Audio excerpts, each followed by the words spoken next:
Welcome to another deep dive. Today we're stepping into a world of, well, this one is something else. Ancient laws, unsettling customs. This story, I have to say, it's as gripping as it is disturbing. Definitely not our feel-good episode. No, not at all. We're about to unpack chapters 19 through 21 of the Book of Judges. Buckle up because it's a wild ride. We're talking justice, vengeance, and a whole lot of questions about what it meant to build a society from scratch. Precisely. And it's not just some dramatic narrative, it gives us this raw glimpse into the complexities of life in ancient Israel. What we're about to explore, well, it's not for the faint of heart, but man, the insights it offers, it's a pivotal period in history. Okay, so for those of us who maybe haven't cracked open the Book of Judges recently, Whatever. right, can you set the stage? What exactly is the Book of Judges, and why should this particular story, out of all the stories, why should it matter to us today? So imagine a world without a king, without a central government, any sort of structured law enforcement. It was the Wild West of ancient times. Tribes were just trying to figure out how to coexist, how to govern themselves, and, well, let's just say it was messy. And the Book of Judges, it throws you right into the thick of it, into this raw, often brutal reality of that era. Gotcha. No kings, no courts, no 911 to call. Yeah, I can see how that's a recipe for some complications. Complications is putting it mildly. So where does this, shall we say, complicated story begin? We're introduced to a Levite, someone from a priestly class within Israel, and his concubine. They're passing through the territory of Benjamin, and right away, their choices, they start to paint a picture of the social and religious landscape of the time. And speaking of choices, there's one that kind of threw me. He goes out of his way to avoid staying in Gibeah. And Gibeah was a major city, wasn't it? Why bypass a major population center? Seems a little counterintuitive if you're looking for a place to stay. It would be, unless you factor in the whole tangled web of relationships between these groups. Don't forget, we're talking about a time when religious and cultural differences often meant deep, deep divisions. And the Jebusites, well, let's just say they had beliefs that didn't exactly make them best friends with the Israelites. Deep-seated mistrust, that's putting it mildly. Okay, so this isn't just about finding a place to crash for the night. This is deeper, a calculated decision based on, generations of religious and cultural tension. Exactly. So where do they end up? What's the alternative to Gibeah? They end up in a place called Gibeah, a town within the territory of Benjamin. And this is where things take that dark turn we mentioned. And dark might not even cover it. We've got this Levite and his concubine simply looking for a place to stay, and suddenly everything goes sideways. It all starts innocently enough, or at least it appears that way. They're in the town square, this place meant for, community gathering. An old man approaches them, offers them food and shelter. Hospitality was huge back then. It was like their most sacred duty. So on the surface, it's a kind gesture. It does, right up until it doesn't. It's almost like foreshadowing, a setup for something awful. Because Gibeah, well, let's just say they weren't exactly known for their, how should I put it, welcoming atmosphere, especially if you were an outsider. Understatement of the century. I mean, soon enough, a whole gang of men show up and demand to, and I'm trying to keep this PG here, have relations with the Levite. It's chilling, even after all these years. And that's where the story gets really interesting. The text calls these men worthless. And it makes you think, right, they're not just highlighting the crime, they're highlighting their social standing. It's subtle, but it tells you a lot about the lawlessness and the breakdown of societal norms in Gibeah.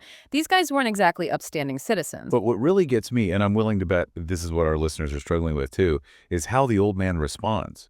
I mean, he literally offers up his own virgin daughter and the Levite's concubine to these men. Talk about a punch to the gut. That one moment reveals so much about the power dynamics of the time, and especially how women were viewed. They were possessions, bargaining chips. It's horrifying, but it forces us to confront that brutal reality. It's definitely a different world back then, that's for sure. But the Levite, his response is just as disturbing, isn't it? He basically offers up his concubine to protect himself. Look, it's way too easy to judge based on our modern day values. We have to really try to understand the mindset back then. A concubine, they had a place in society, but they were definitely on a lower rung than a wife. The text doesn't shy away from these uncomfortable truths. So in this awful situation, his actions were sadly more in line with the norms of the time. What happens next, though? It's tragic, but it's also what sets off this whole chain of violence that follows. The men, they refuse the old man's offer, and they take the concubine by force. And subject her to a night of unimaginable violence. The text is intentionally vague here, but the implication is clear. This was brutal, dehumanizing. It's a stark reminder of how vulnerable women were back then and the horrific things that happen when power goes unchecked. The next morning, she is found dead. It's heartbreaking. But what's even more unsettling is what the Levite does next. He doesn't just mourn his concubine. He uses her death to incite outrage and, honestly, a pretty terrifying thirst for vengeance. I mean, what he does next is straight out of a horror story, right? He dismembers her body. He sends the pieces to the 12 tribes of Israel. Gruesome doesn't even begin to describe it. But at the same time, it feels calculated, doesn't it? It's absolutely calculated. This isn't just a grief-stricken man lashing out, is it? This is a strategic move designed to shock people, to enrage them, and most importantly, to force them to act. This is a world without courts, without a police force. The responsibility to right a wrong like this, it fell on everyone, on all the tribes of Israel. And it worked, didn't it? The other tribes, they get these horrific packages, and they are understandably both horrified and outraged. It's like this act, as awful as it was, it became this rallying cry, didn't it? Absolutely. It shows the power of collective outrage, this idea that they were all in this together. This wasn't just about one man's loss. This was an attack on all of them, on their entire social and moral code. But they don't, like, immediately jump to all-out war, do they? They try to reason with the Benjaminites first. Yeah, and that's a really important detail, because it shows that as brutal as things were back then, they didn't always just jump straight to violence. They were trying, in their own way, to establish some kind of due process. So they send these emissaries to the Benjaminites and demand that they hand over the perpetrators for punishment. A last-ditch effort to resolve things peacefully, or at least that's how it looks on the surface. Which, knowing what we know about the time period, that in itself is pretty surprising, isn't it? It really is. You'd expect them to just go straight for the scorched earth policy, but they don't. So what happens? How do the Benjaminites respond to this whole peace offering? They basically tell the Israelites to get lost. They circle the wagons, decide to protect their own, consequences be damned. And this, I think, is where the story takes yet another turn, a turn that a lot of modern readers probably struggle with. You see, the Benjaminites, they didn't look at this as some simple case of right and wrong.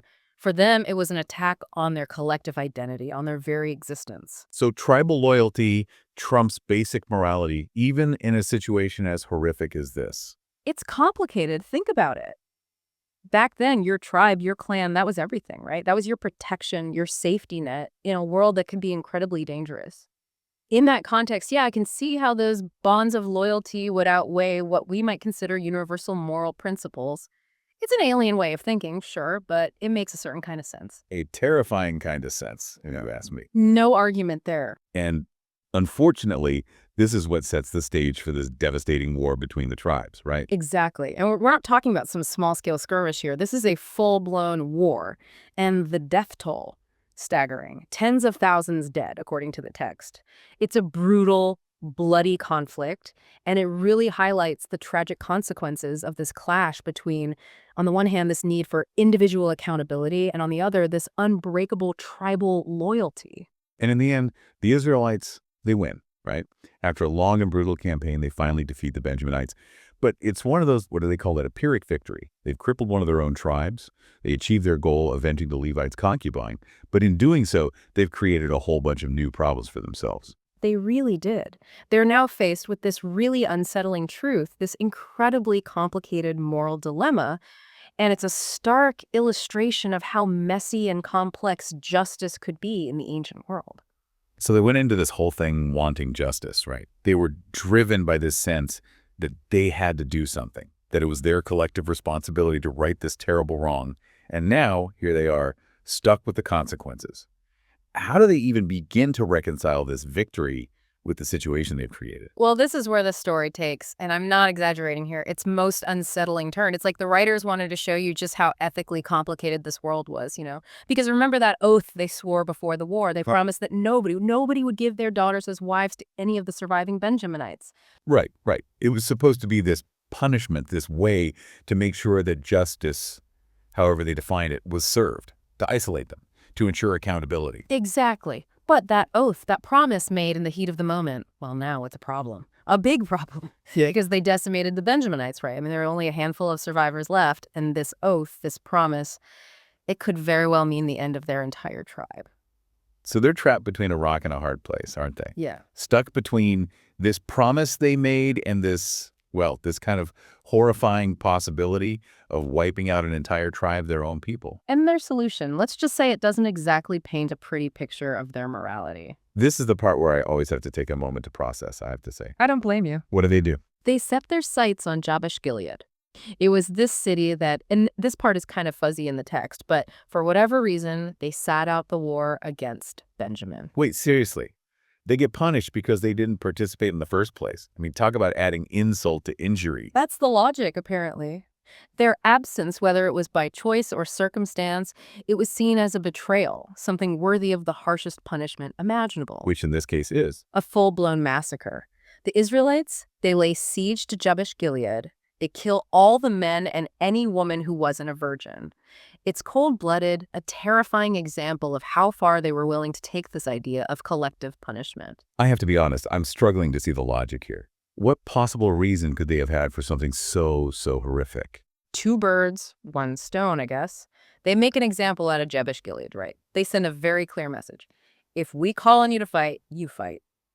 But, and maybe this is even more disturbing, they also figure out a way to fulfill their oath without technically breaking it. Which brings us back to those virgin women. Right. 400 of them spared from the slaughter, ripped from their homes and families, and then handed over to the remaining Benjaminites to, well, repopulate the tribe. I don't even know what to say. These women, victims of a war they wanted no part in. Now they're pawns in this twisted game of oaths and tribal politics.